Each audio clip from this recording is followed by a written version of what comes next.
Hi folks, welcome to the Prepared Homestead. This is Travis. Thank you all for stopping by to watch the videos.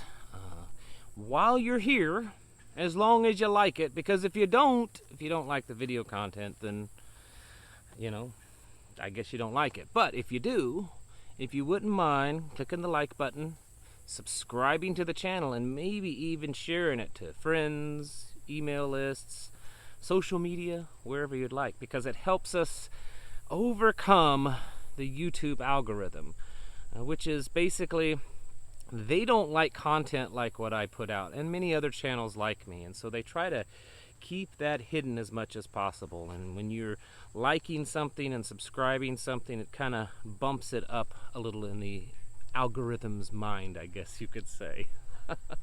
They do their best to try to keep the truth away from being seen, so I would appreciate if you could do your part in helping with that. Today's video, how to prepare for November 4th. What do you think's going to happen? Of course, November 4th is the day after the presidential election, and may be some viewers here that aren't even in the United States. So you might say, this doesn't have anything to do with me, but I think it does, because I think this election is different. I know we probably hear that around every 4 years or so, but there's a lot going on, and so I do think it's something that we need to pay attention to. Now, before I get started on my rant, I do want to say this. I am not promoting either candidate. Some guys on their channel do, I don't. And the reason is because in the end, the two-party system is choosing one evil over the other. Now, I will easily admit that I believe that one candidate, our sitting president, is probably much better than his opponent, Joe Biden. That's just my opinion. But in the end, you're going to vote for the lesser of two evils if you choose that route. Both the party system is just two sides to the same coin. I mean, that's all it is. So I just want to get that clear and established. I'm not a party man by any sense. But I do think that this election seems to be very different than in past campaigns. That there's a lot more contention between the two parties and the two candidates. And it seems that there is a lot at stake here. And there's a lot of things going on. And so for people like you and I, even if you prefer one candidate over the other, you have to know that in the end, we have to prepare for whatever could potentially happen. And a lot of you are probably thinking, oh, it's just an election. What's going to happen? I mean, it's just like any other time. Well, that's probably true, but there seems to be some growing, I would say, evidence or growing indication that come November 4th, November 3rd, November 2nd, that whole time around the election, it could be, get a little crazy, and we may see some things happening. And so I think as preppers, we should do our due diligence to prepare for whatever is possible, at least as much as we can prepare. And so that's kind of the take on today's video. Depending on who you ask, if Joe Biden wins, well, let's stop. Let's say if Trump wins. Let's talk about him first. So let's just play this out. If Trump wins, the left is claiming, and we're not even talking like nobody Black Lives Matter, nobody Antifa type people. We're talking major leaders of the Democrat Party and major leaders of the hard left have made threats, including, and these are the ones that I have heard or read, but with my own person, not being told, Kamala Harris, Michelle Obama, and Hillary Clinton, which could be considered right now three of the top Democrats in the country, have all made statements to the effect that Joe Biden should not concede, that even after the election, if the numbers show that Donald Trump has won, that Joe Biden should not concede. I've also heard him say things that it's going to get worse, that all this civil unrest, the protests, the rioting, it's going to get worse. That if Donald Trump wins, it's not going to go away. It's just going to get worse. So that's coming from people like that. As far as the people on the streets that are doing that, they claim, swear up and down, that if he wins the election, they're burning the country to the ground. And in the past, you might say, yeah, people say that every time. I'm going to move to Canada if so-and-so gets elected. But they've been burning large portions of the country to the ground for the last 6 months. They've been burning a lot of these cities to the ground, at least neighborhoods. So it's very plausible, very likely, that they're going to just continue on. And probably, at least from what they're saying, what others are saying, that the violence and their tactics will increase. That it won't be so much protesting anymore, even though we know that's not what it is. That it will be more of an actual, war-like tactics. And then, of course, where does that lead us? Supposedly, there's a lot of people saying online that, if the president wins re-election, that he's going to come down hard on these guys and he's going to stop it. Maybe. And if he does come down hard on them, is that going to stop it, or is it just going to, add fuel to the fire? So the point is that if he gets elected, I think we're going to see what's happening and what's happened in the last 6 months get worse. I think that from a political standpoint, the Democrats are going to feel like, well, we've got to throw everything at him this time. Now, flip that around if Joe Biden gets elected. The Democrats claim it's just all going to go away.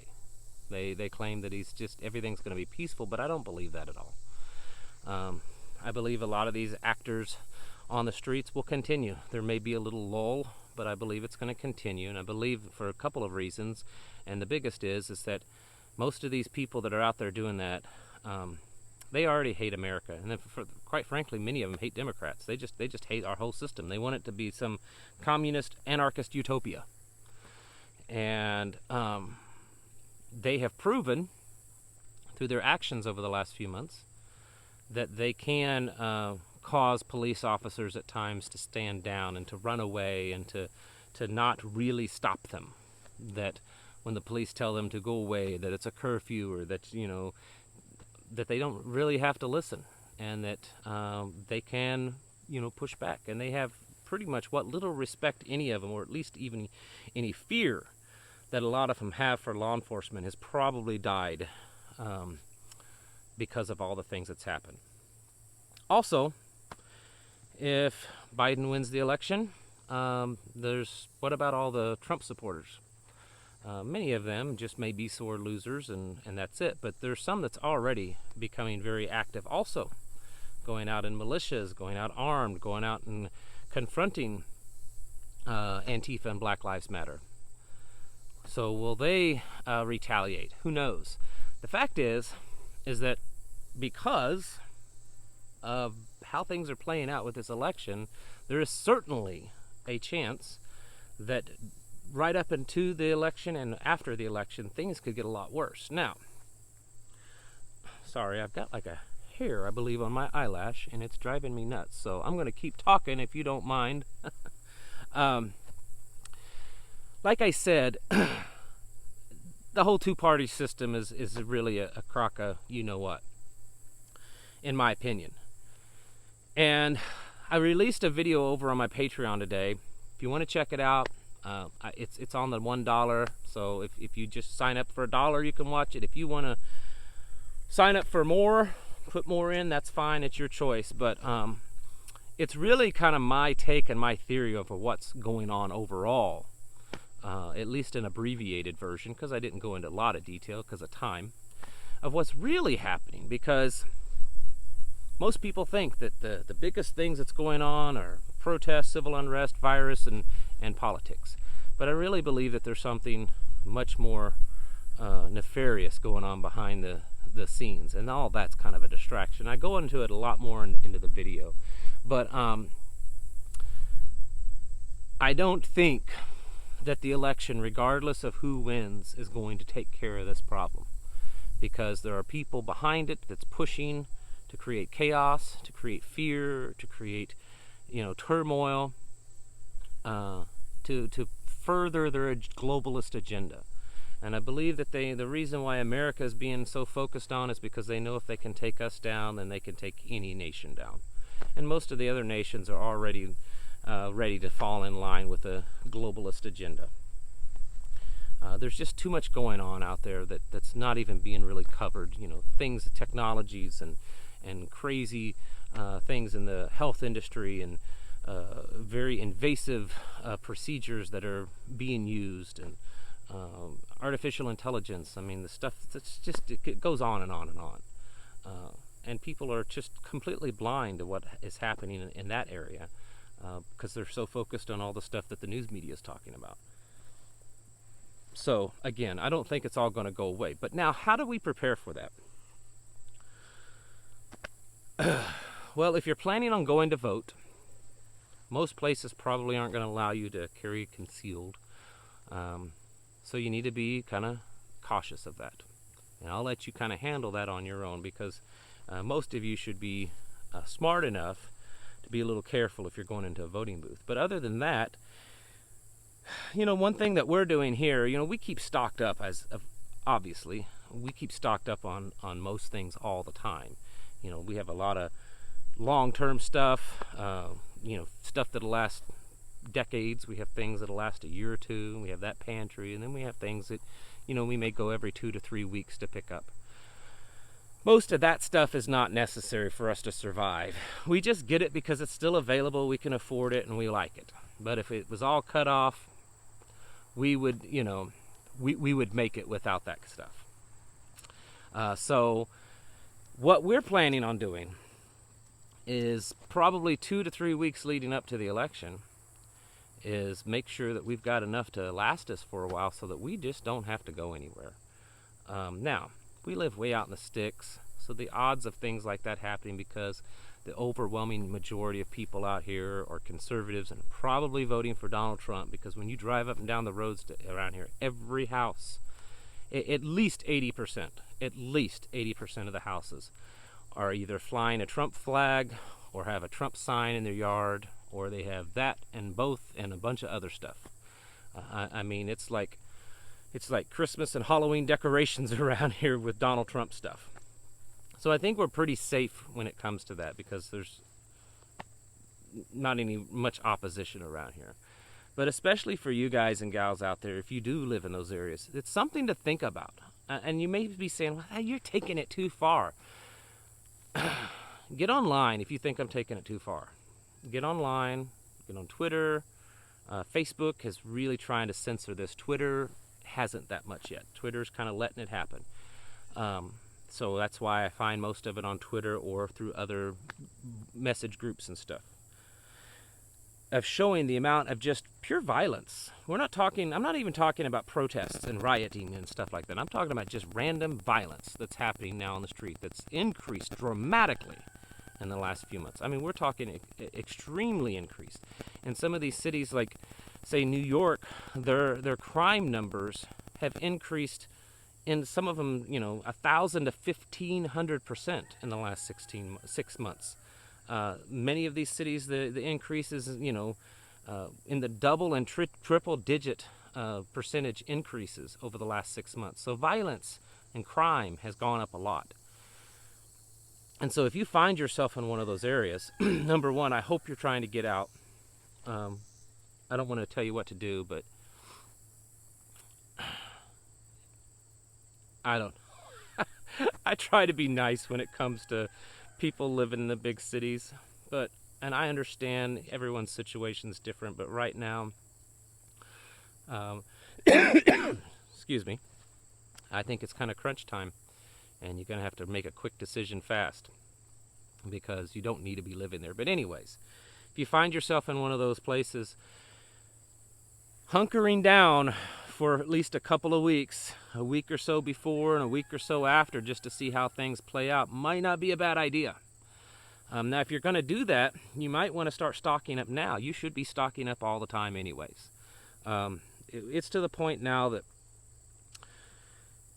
when we do go places, when we do go shopping, we make 2 lists, or at least we budget, these are the things that we're shopping for, and then we're looking for this stuff, or we're just looking. For instance, today actually, we went to a store. It's one of those insurance salvage discount type grocery stores, and occasionally we stop in there about monthly, and we're looking for good deals. And you can buy a whole grocery cart of canned food for not a whole lot of money. A lot of times they have things super cheap, and so that's what we do. We go there and we kind of look around. Sometimes we buy a lot, sometimes not so much, but that's how you got to be right now. Take every little extra penny that you have, cut back in other areas.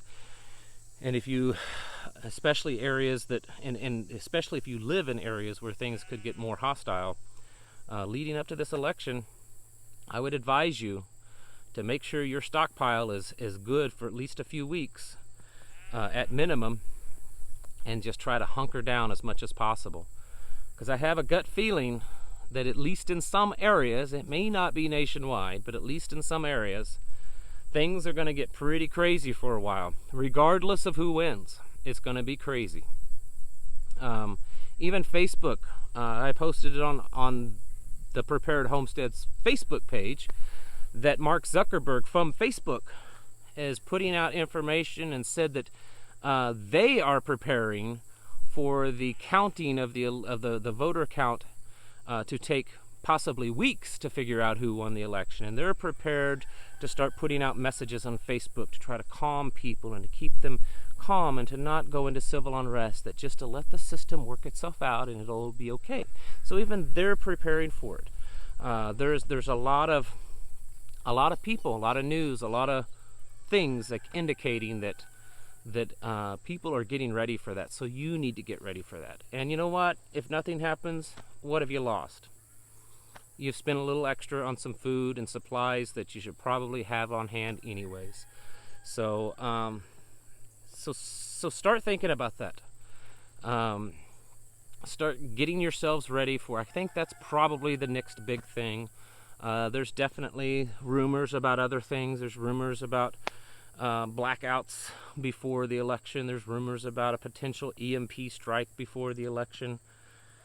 I don't talk about that stuff on here too much because it's hard to find anything to verify any of that stuff when it's kind of out there on the fringe. Occasionally I talk about it on my Patreon page just because, I get a little bit more into some conspiracies over there. But I don't think that this is a conspiracy. I think it's something that we need to be careful of and that we need to be prepared for. Because both sides at this point, in my opinion, are willing to stop at nothing to win. And if that is the case, that puts us, you and I, in the middle, regardless of where we stand politically. It puts us in a dangerous crossfire. And so you need to do what you can to keep your family prepared and keep them safe. If you have a place to go camping for a while, that might be a good time to go on a camping trip. Depending on where you're at, the 1st of November is usually some nice, cool camping weather. But of course, we have all this crazy weather going on that no one can explain, and we'll probably talk about that in a very soon upcoming video. But just use your brain and realize that this election could be very different than anything you've seen before. So be prepared for it. All right, folks. Thank you all for watching. I'll catch you in the next video.